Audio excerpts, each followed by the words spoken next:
বাংলাদেশ রংপুর বিভাগীয় শাখা কর্তৃক আয়োজিত আজকে এই মহাসমাবেশের সম্মানিত সভাপতি, দিগার ওলামায়ে কেরাম, নেতৃবৃন্দ, সকল স্তরের জনগণ ভাইয়েরা আমার, আজকে মহাসমাবেশের উদ্দেশ্য কি পোস্টার এবং লিফলেটের মধ্যে দেওয়া আছে। দ্রব্যমূল্য ঊর্ধ্বগতি। আজকে সয়াবিন তেলের অবস্থা সম্পর্কে কম বেশি আমরা সবাই জানি। চালের অবস্থা জানি, ডালের অবস্থা জানি, পেঁয়াজ, রসুন, হলুদ, মরিচ কেনাকাটার যা প্রয়োজন সব কিছুর দামই ঊর্ধ্বগতি। কোনো জিনিসের দামই নিম্নগতি নয়। হ্যাঁ, তবে নিম্ন গতি একটা জিনিস আছে, মানুষের রক্ত, খুন সবচেয়ে সহজ। আর চুরি, ডাকাতি, লুটপাট হলো খুবই সহজ, কিন্তু নিত্য প্রয়োজনীয় দ্রব্য ক্রয় করা মানুষের জন্য খুবই কঠিন হয়ে যাবে। এই কারণটা কি? সব সিন্ডিকেট, সব কন্ট্রাক্ট, বড় বড় ব্যবসায়ীদের সাথে দলের কন্ট্রাক্ট থাকে, নেতাদের সাথে কন্ট্রাক্ট থাকে। ব্যাস, ব্যবসায়ীরা বলে যে আমরা এই দাম বৃদ্ধি করব, এত পার্সেন্টেজ তোমাদেরকে দেব। এক একটা মালের উপরে কয়বার ভ্যাট দিতে আপনারা জানেন? একবার যখন ঢুকে দেশে তখন ট্যাক্স ভ্যাট দিতে হয়, যখন মিলে ঢুকে বোঝেন নাই যে ইম্পোর্টার থেকে যখন মিলওয়ালারা কিনবে সেখানে ভ্যাট ট্যাক্স দিতে হয়।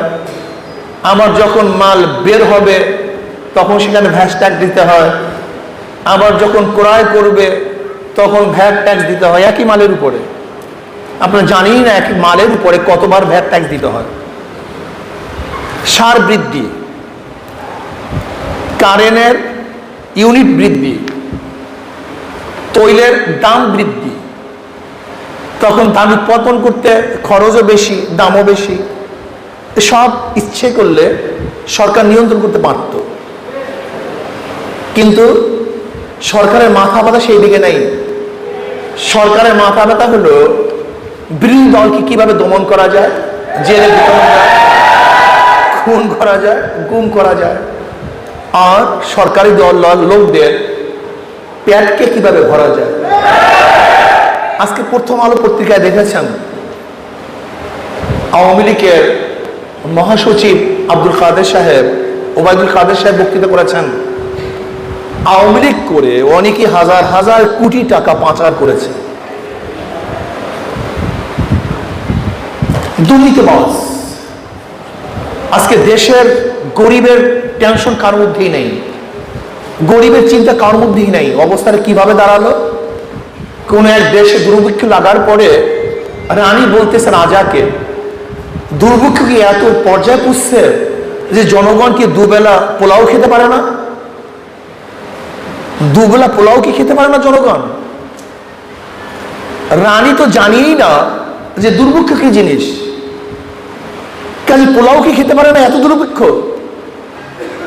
যারা সরকারি দল করে, যারা সরকারে আছে, তাদের তো হাজার হাজার কোটি টাকা, টাকার কোনো অভাব নাই।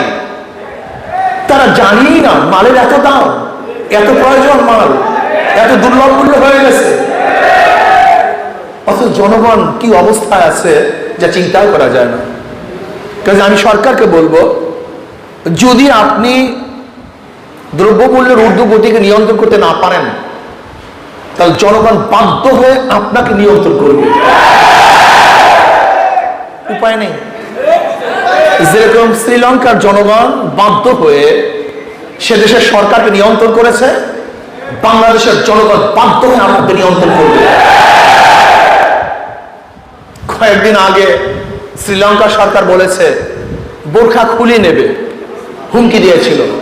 আল্লাহ রাব্বুল আলামিন তাদের পরনের কাপড়ও রাখে না, সেটা খুলে দিয়েছে। এটা আল্লাহ পাকের নিজাম। আমি সরকারকে বলবো, আপনিও শ্রীলঙ্কার মতো কাপড় খুঁড়তে বাধ্য করবেন না, কারণ পেটে যখন ক্ষুধা থাকে তখন হুঁশ থাকে না, কিন্তু পেটে ক্ষুধায় হুঁশ থাকে না। যদি জনগণ ক্ষুধার্ত হয় তাহলে হিংস্র বাঘের মতো হয়ে যাবে, কোন জায়গায় থাবা মারবে তারা নিজেরাও জানবে না, মসনদ কাঁপিয়ে দেবে জনগণ। কাজেই এই দ্রব্যগুলোর ঊর্ধ্বগতিকে নিয়ন্ত্রণ করতে হবে, এটা আমাদের দাবি।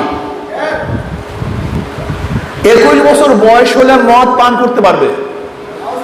যেখানে 100 মদখোর থাকবে সেখানে দোকান খোলার অনুমতি দিবে। মনে হয় যেন বাংলাদেশ তোর বাবার দেশ, নাস্তিকদের বাবার দেশ। এটা ভারতের অঙ্গরাজ্য নাকি? ভারতে গিয়ে দেখেন সব জায়গায় মদের দোকান আছে, ওপেনে মদ পান করা হয়, বাজারে বাজারে মদের দোকান আছে, মোড়ে মোড়ে মদের দোকান আছে। তাহলে মানি আমাদের দেশটা তো আমাদের দেশের কোনো নেতারা নিয়ন্ত্রণ করে না, আমাদের দেশের নেতারা আমাদের দেশ নিয়ন্ত্রণ করে না, ওই ভারতের লোকজন আমাদের দেশ নিয়ন্ত্রণ করে। তাহলে আমরা কেমন স্বাধীন? আসলে আমরা স্বাধীন মুখে বলি, আসলে প্রকৃতভাবে আমরা স্বাধীন না। যদি আমরা স্বাধীনই হতাম তাহলে র্যাবের উপর থেকে নিষেধাজ্ঞা উঠাবার জন্য আমাদের বাংলাদেশ সরকার ভারতকে ধরছে কেন? লজ্জায় মাথা নত হয়ে যায়। উকিল ধরছে ভারতকে। আজকে ভারত আমাদের উপর নিয়ন্ত্রণ করবে, তাহলে আমরা স্বাধীন হয়েছিলাম কেন? ভারত আমাদের কর্তৃত্ব করবে, তাহলে আমরা স্বাধীনতার মানিটা কি হলো? আমাদের গর্ব কোথায় স্বাধীনতা? ভারত আমাদেরকে দ্রব্যগুলো নিয়ন্ত্রণ করবে, রাজনীতি নিয়ন্ত্রণ করবে, কে ক্ষমতা যাবে কে ক্ষমতা যাবে না ওখান থেকে আসবে না, এটা মেনে নেওয়া যায় না। কে ক্ষমতায় থাকবে কে ক্ষমতায় যাবে, কে উঠবে কে নামবে, এর নিয়ন্ত্রণ করবে বাংলাদেশের জনগণ, অন্য কেউ না।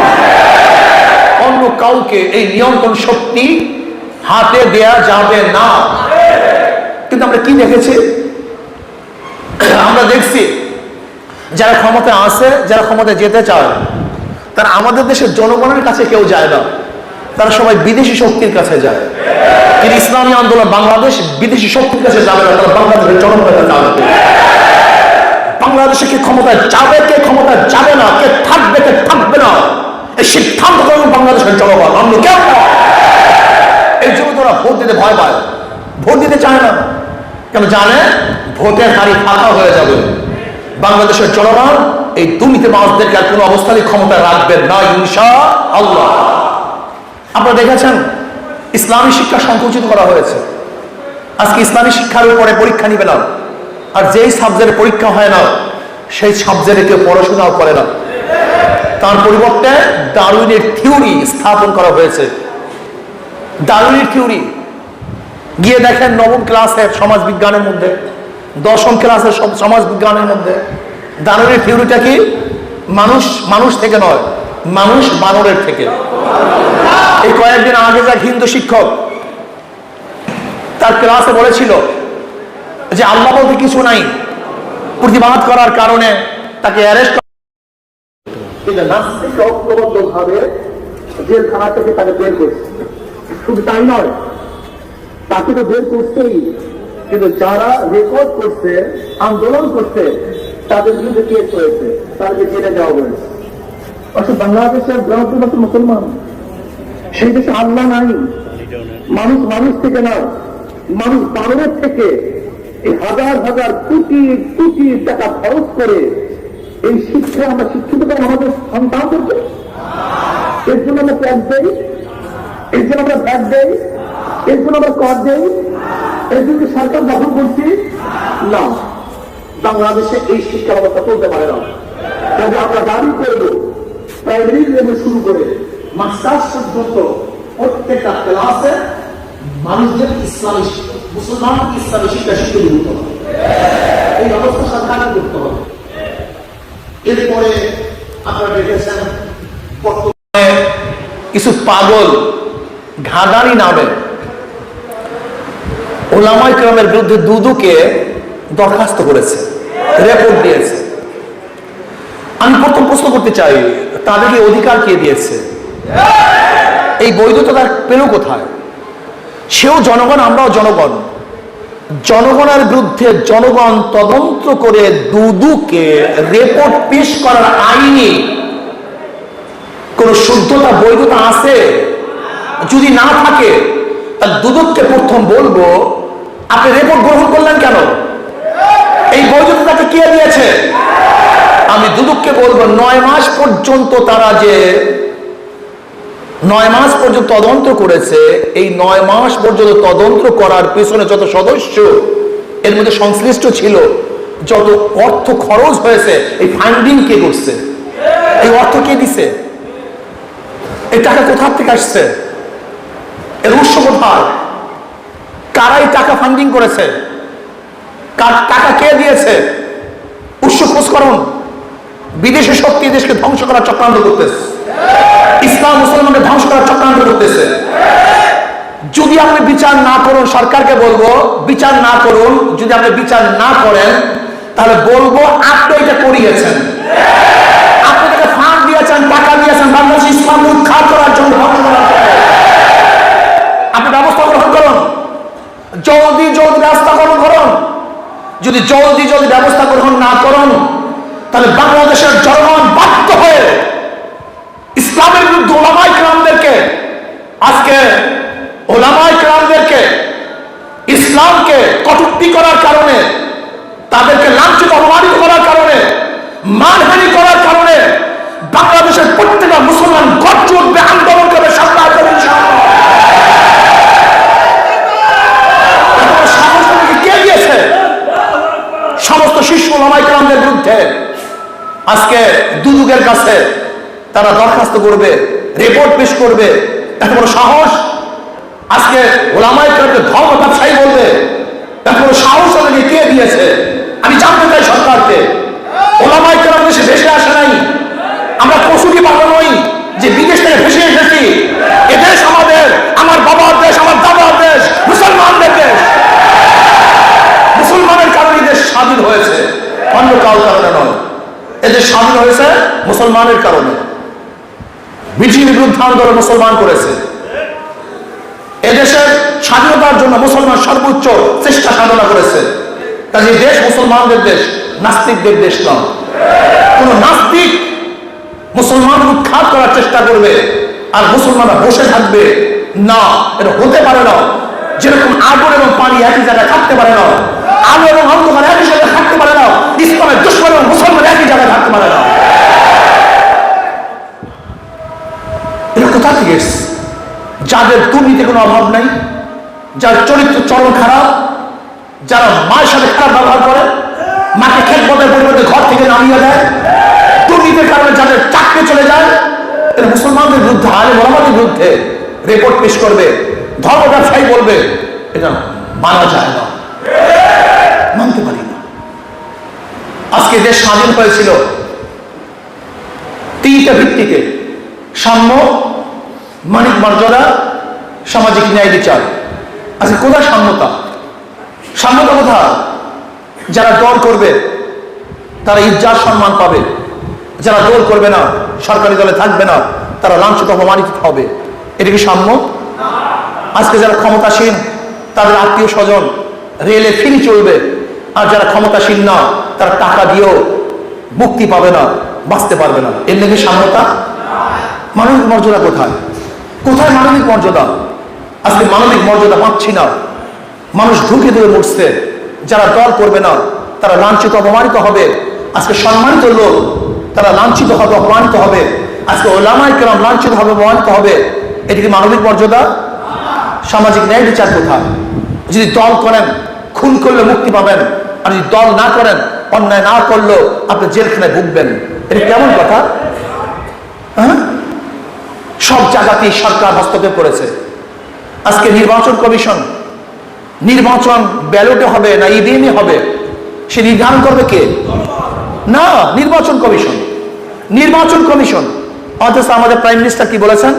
ইভিএমে সব জায়গায় নির্বাচন হবে। তার মানে সে আগে নির্দেশ দিয়েছে আগামী নির্বাচন সুস্থ হবে না, আগামী নির্বাচনও একমুখী নির্বাচন হবে। শোনেন, আপনার বিগত দিনে এই নির্বাচন করেছেন, জনগণ কিছুই বলে নাই, কিন্তু ভবিষ্যতে যদি আপনি ওই একতরফা রাত্রে নির্বাচন করার চেষ্টা করেন, তাহলে বাংলাদেশের জনগণ ঐক্যবদ্ধ হয়ে, যেরকম শ্রীলঙ্কা সরকার দুর্নীতিবাজ সরকার পালাতে পারে নাই, ঠিক বাংলাদেশের জনগণ ঐক্যবদ্ধ হয়ে দুর্নীতিবাজদেরকে ভোট ডাকাত এবং ভোট চোরদেরকে পালাতে দিবেন না ইনশাআল্লাহ। কাজে আসুন আমরা আগামী নির্বাচনে সাম্য, মানবিক মর্যাদা এবং সামাজিক ন্যায় বিচার প্রতিষ্ঠা করার জন্য ইসলামী আন্দোলন বাংলাদেশের কোনো বিকল্প দল আছে বলে আমি মনে করি না। এটা আমার জানা নেই। ইসলামী আন্দোলন বাংলাদেশের প্রত্যেকটা নেতাকর্মী তারা সন্ত্রাসের সাথে সংযুক্ত না, তারা মদ্যপায়ী না, তারা চোরাচালানির সাথে জড়িত না, তারা অবৈধ অস্ত্র নিয়ে ঘোরাফেরা করে না, তারা চাঁদাবাজি করে না। যদি এদেশ চাঁদামুক্ত করতে হয়, সন্ত্রাস মুক্ত করতে হয়, আমি মনে করি ইসলামী আন্দোলন বাংলাদেশের কাছেই এদেশ নিরাপদ এবং সন্ত্রাস মুক্ত হবে বলে আমি মনে করি ইনশাআল্লাহ। এর জন্য আজকের থেকে আমাদের ইসলামী আন্দোলন বাংলাদেশের প্রত্যেকটা নেতা কর্মীকে ঝাঁপিয়ে পড়তে হবে, এলাকা এলাকায় ছড়িয়ে পড়তে হবে। আমাদের এখন থেকে জনগণের কাছে যেতে হবে যে আসুন আমরা ইসলাম, মানবতা এবং সামাজিক ন্যায় বিচার প্রতিষ্ঠা করার জন্য ইসলামী আন্দোলনের হাত পাকে আমরা সবাই ভোট দেব। এখন থেকে ঝাঁপিয়ে পড়ুন, এখন থেকে দাঁড়ে যান। যেখানে দুর্বলতা আছে সেখানে আমরা গিয়ে দুর্বলতাকে কাটিয়ে সেই এলাকাকে শক্তিশালী করার চেষ্টা করবো ইনশাআল্লাহ। কি রাজি আছেন ইনশাআল্লাহ? আশা করি আগামী দেশ হাত পাকা দেশ হবে, আগামী দেশ ইসলামের দেশ হবে। আগামী ইনশাআল্লাহ ইসলামী আন্দোলন বাংলাদেশ বিপুলভাবে ভোটের মাধ্যমে এদেশে সামাজিক ন্যায় বিচার, মানবিক মর্যাদা এবং শান্তি প্রতিষ্ঠা করবে ইনশাআল্লাহ।